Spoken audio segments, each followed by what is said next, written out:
My father deleted me from his will because I'm too successful. His lawyer called me with news that left me speechless. Imagine being punished for your own success. Imagine working your entire life to build something meaningful, only to have your own father look at everything you've achieved and say, "You don't deserve anything from me." That's exactly what happened to me. But the phone call I received 3 months after his funeral? That changed everything I thought I knew about my father, about myself, and about what family really means. Stay with me, because what his lawyer revealed will shake you to your core. My name is Marcus, and I'm 38 years old. For the past decade, I've been running a software development company that I built from absolutely nothing. No trust fund, no family money, no connections. Just me, my laptop, and an idea that kept me awake for countless nights in my tiny studio apartment. Today, my company employs over 200 people. We've developed applications that millions use every single day. I'm not telling you this to brag. I'm telling you this because my father, Richard Thompson, looked at everything I built and decided it was the reason I didn't deserve a single penny of his estate. Let me take you back to where this all started. I grew up in a middle-class family in suburban Ohio. My father was an accountant. Steady job, steady paycheck, steady everything. He believed in the traditional path. Go to school, get good grades, find a secure job with benefits, work there for 30 years, retire with a pension. That was the dream he sold me from the moment I could understand words. My mother was a school teacher. She passed away from cancer when I was 22, right after I graduated from college. Losing her broke something in both my father and me. We grieved differently. I threw myself into work, into building, into creating something that would last. He retreated into his routines, becoming even more rigid, even more convinced that his way was the only way. After college, I did what he wanted. I got a job at a decent firm, wore a suit every day, sat in a cubicle, attended meetings that could have been emails, collected my paycheck every 2 weeks. And I was absolutely miserable. Every single day felt like I was suffocating. I had ideas, I had dreams, I had this burning feeling inside me that I was meant for something more than just existing in someone else's vision. When I was 28, I made the decision that would define my life. I quit my job, I emptied my savings account, I moved into the cheapest apartment I could find, and I started building my company. The day I told my father, I'll never forget the look on his face. It wasn't concern, it wasn't worry, it was pure disappointment, like I had just told him I was throwing my life away. "You're making the biggest mistake of your life," he said, his voice cold and flat. "You have a good job, benefits, security, and you're throwing it away for what? Some pipe dream? Some fantasy that you're going to be the next Mark Zuckerberg?" "Dad, I'm not happy," I tried to explain. "I'm dying inside that office. I need to try this. I need to know if I can build something meaningful." He shook his head slowly, like I was a child who didn't understand how the world worked. "Meaningful? Marcus, meaningful is providing for yourself. Meaningful is not having to beg for money when your little experiment fails. Do you know how many startups fail in the first year? Over 90%. You're not special, you're not different, you're just naive." Those words cut deep, but they also fueled me. For the next 2 years, I worked harder than I've ever worked in my life. 18-hour days, weekends meant nothing. Holidays were just more time to code, to develop, to push forward. I ate ramen noodles for dinner more times than I can count. I wore the same 5 t-shirts on rotation because I couldn't afford new clothes. My father and I barely spoke during this time. When we did talk, every conversation somehow circled back to my poor life choices. He never asked how the company was going, never asked if I needed anything, never showed even the smallest bit of interest or support. Then, year 3 happened. We landed our first major client, a Fortune 500 company that believed in our vision. The contract was worth more than I had made in my entire life up to that point. Suddenly, I could pay myself a real salary. I could afford a decent apartment. I could breathe. I called my father, excited to share the news, hoping that maybe, just maybe, this would change his mind about what I was doing. "That's great, Marcus," he said, his tone completely flat. No enthusiasm, no pride, just acknowledgement. Don't spend it all in one place. You never know when the next paycheck is coming in your line of work. That's when I realized he was never going to be proud of me. No matter what I achieved, it would never be enough because I hadn't achieved it his way. The years continued. My company grew, we expanded, we hired incredible people. We developed products that actually helped people solve real problems. By the time I was 35, I was financially comfortable. Not billionaire rich, but successful by any reasonable measure. My relationship with my father remained frozen in time. We'd see each other on holidays, exchange pleasantries, but there was always this wall between us, this unspoken disappointment that colored every interaction. He remarried when I was 30, a nice woman named Patricia, who tried her best to bridge the gap between us. She'd invite me over for dinner. She'd send me birthday cards. She genuinely tried. But my father remained distant, always keeping me at arm's length emotionally. 2 years ago, my father was diagnosed with heart disease. The doctors said it was serious but manageable with lifestyle changes and medication. I offered to help with medical bills, offered to fly him to see specialists. He refused everything. "I don't need your money, Marcus," he said firmly. "I've planned for this. I have insurance. I have savings. I've been responsible my entire life." There was again that implication that I hadn't been responsible, that my success was somehow less legitimate than his steady, predictable life. Last year, his health deteriorated rapidly. He had a major heart attack that landed him in the ICU for 3 weeks. I visited him every day, sat by his bedside, read him the newspaper, tried to just be present. One afternoon, when he was feeling a bit better, he looked at me with these tired eyes and said something I'll never forget. "You know what your problem is, Marcus? You've had it too easy. You made some money and you think that means you figured out life. You don't understand struggle, real struggle. You don't understand what it means to work for something your entire life." I was stunned. Too easy? I had sacrificed everything. I had risked everything. I had worked myself to exhaustion building something from nothing, and he thought I had it easy? "Dad, I don't understand. I've worked incredibly hard for everything I have. Nothing was handed to me." He turned his head away. "You got lucky. Right place, right time. That's not the same as real work." That was one of our last meaningful conversations. 3 months later, he passed away peacefully in his sleep.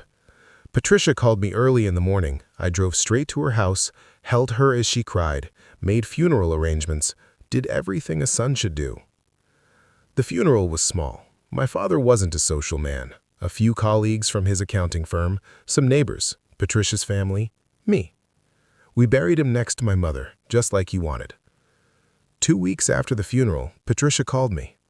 Her voice sounded strange, stressed. "Marcus, honey, I need to tell you something. Your father's lawyer called. There's something about the will. You should probably come by." My stomach dropped. I knew my father had a will. We'd never discussed it. I assumed it would be straightforward. Patricia would get the house, the savings, everything. I didn't need his money. I had my own. I just assumed that was how it would work. When I arrived at Patricia's house, she looked devastated. Her eyes were red from crying.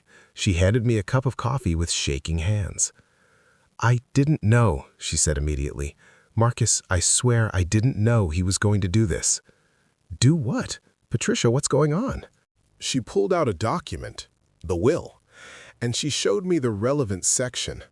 My father had explicitly written me out of his will, not just failed to mention me, actively excluded me. The language was clear. "To my son Marcus, I leave nothing. He has proven himself capable of generating his own wealth and does not require any assistance from my estate. My assets should go to those who need them more." The rest of his estate, approximately $800,000 in savings, investments, and life insurance, was divided between Patricia, a local charity, and a scholarship fund at his old university. I sat there, staring at those words. "Does not require any assistance." After everything, After all those years of disappointment and judgment, this was his final message to me. You're too successful. You don't need anything from me. You don't deserve anything from me. Patricia was crying. I told him this was wrong. I told him you deserve to be treated fairly. This isn't about money. This is about respect, about acknowledging you as his son. He wouldn't listen. It's okay, I said, though it wasn't. You don't need to apologize. This is between me and him. And I guess he's had his final say. I left Patricia's house feeling hollow. Not because of the money, I genuinely didn't need it, but because of what it represented.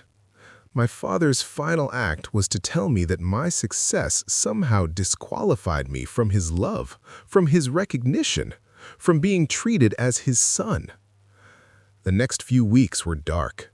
I threw myself into work, trying not to think about it. But it gnawed at me. Late at night, I'd lie awake thinking about every conversation, every disappointed look, every moment he made me feel like I wasn't enough. 3 months after the funeral, I got a call from a number I didn't recognize.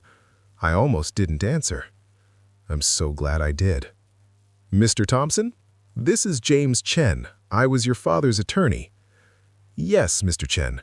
We spoke briefly about the will. Is there something else? Actually, yes, there is. Can you come to my office tomorrow? There's something your father left for you, something that wasn't in the official will. My heart started racing. What do you mean? I really think this is a conversation we should have in person. Would 10 a.m. work for you? I barely slept that night. What could it be? Some final insult? Some last piece of judgment sealed in an envelope? The next morning, I arrived at James Chen's office 10 minutes early. He was a kind-looking man in his 60s with gentle eyes and a warm handshake. Thank you for coming, Marcus. Please, sit down. Can I get you some coffee? No, thank you. I'm fine. You said your father left something for me? James nodded slowly. He pulled out a large envelope from his desk drawer. What I'm about to show you was given to me 5 years ago with very specific instructions. Your father told me that if he passed away, I was to wait exactly 3 months after his death before contacting you. He wanted you to have time to process everything before seeing this. He slid the envelope across the desk. My name was written in my father's distinctive handwriting. He also recorded a video message. Would you like to watch it? I nodded, unable to speak. James turned his computer monitor toward me and pressed play. My father appeared on the screen. He looked healthy. This was clearly recorded years ago before his illness had really taken hold. He was sitting in what looked like James's office, looking directly at the camera, looking at me. Marcus, he began, his voice strong. If you're watching this, I'm gone. And I imagine you're pretty angry with me right now. You've seen the will, you know I left you nothing, and you probably think it's because I never loved you or never respected what you accomplished, but that couldn't be further from the truth. I leaned forward, my heart pounding. The truth is, Marcus, I was terrified of you.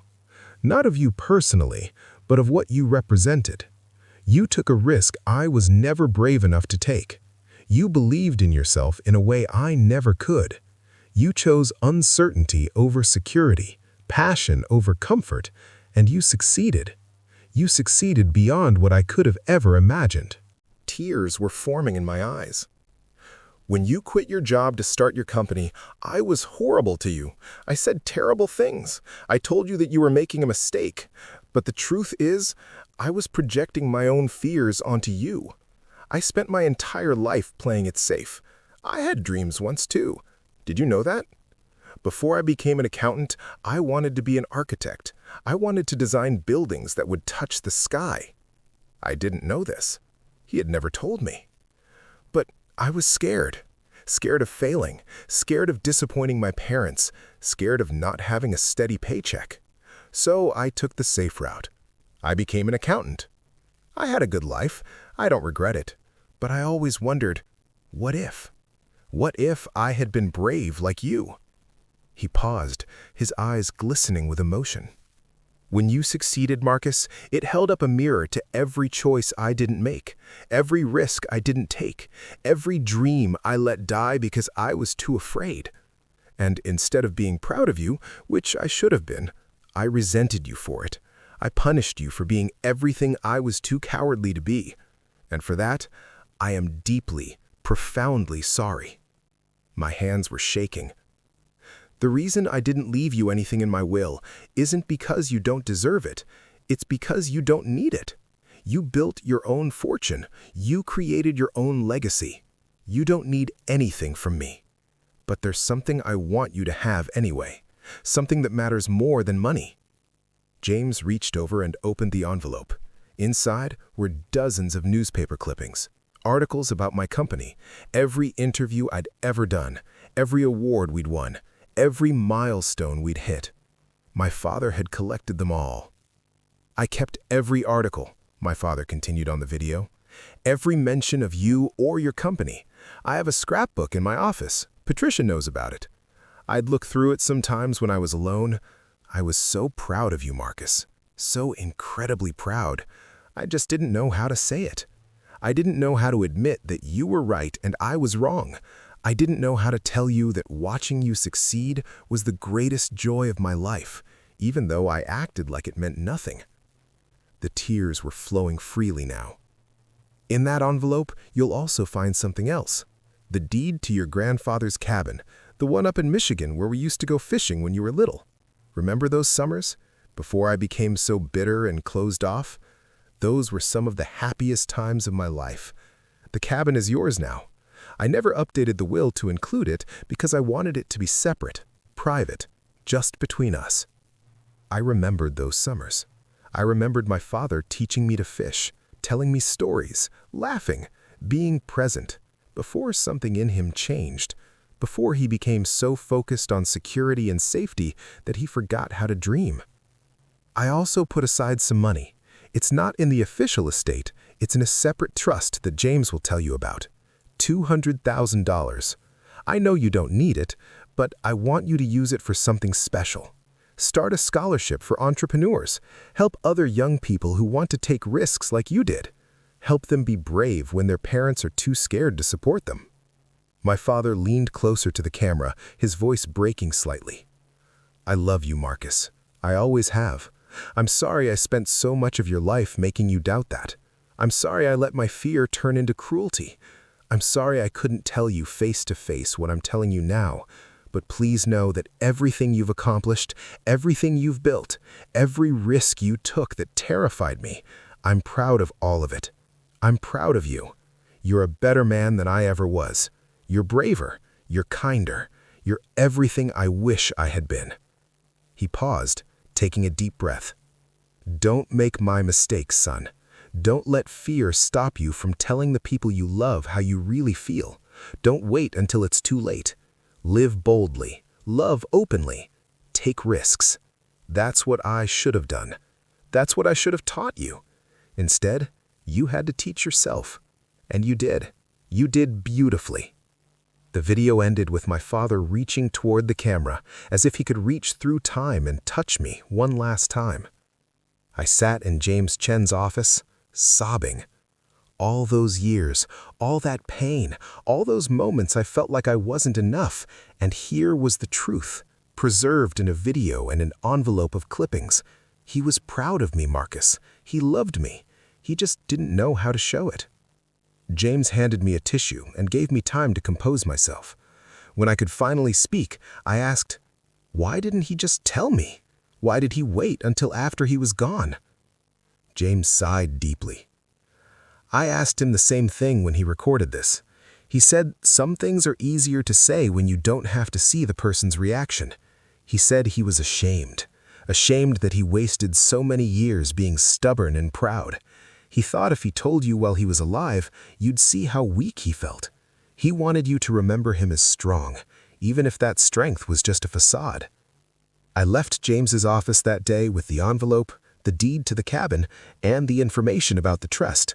But more than that, I left with something I thought I'd never have. Closure, understanding, and the knowledge that my father loved me, even when he couldn't show it. The scholarship fund launched 6 months later. We called it the Richard Thompson Brave Future Scholarship. Every year, we give money to young entrepreneurs who are taking risks to build something meaningful, people whose parents might not understand, people who need someone to believe in them. At the first award ceremony, I told my father's story. I told them about the accountant who dreamed of being an architect, about the man who let fear guide his life and regretted it, about the father who loved his son but couldn't say it until it was too late. Don't wait, I told them. Don't wait to tell people you love them. Don't wait to take your risks. Don't wait to be brave.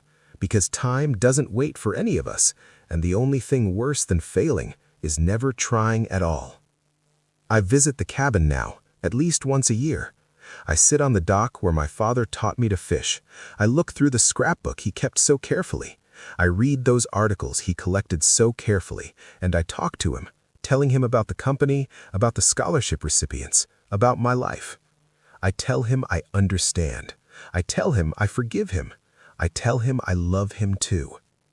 The truth is, my father did leave me something in his will, just not in the way anyone expected. He left me the greatest gift a parent can give, the knowledge that I was seen, I was valued, I was loved, even when it didn't feel like it, even when the walls were high and the words were harsh. Underneath it all, there was love. He also left me a lesson that I carry with me every single day. Fear is not a legacy worth passing on. Courage is, love is, honesty is. Those are the things we should give to the people we care about. Not money, not property, not things. The real inheritance is in how we make people feel, how we show up for them, how we let them know they matter. That's what lasts. That's what echoes through time. My father's lawyer called me with news that left me speechless. But it wasn't bad news. It was the best news I could have received. It was the truth I'd been searching for my entire adult life. I was enough. I always had been. And my father knew it all along.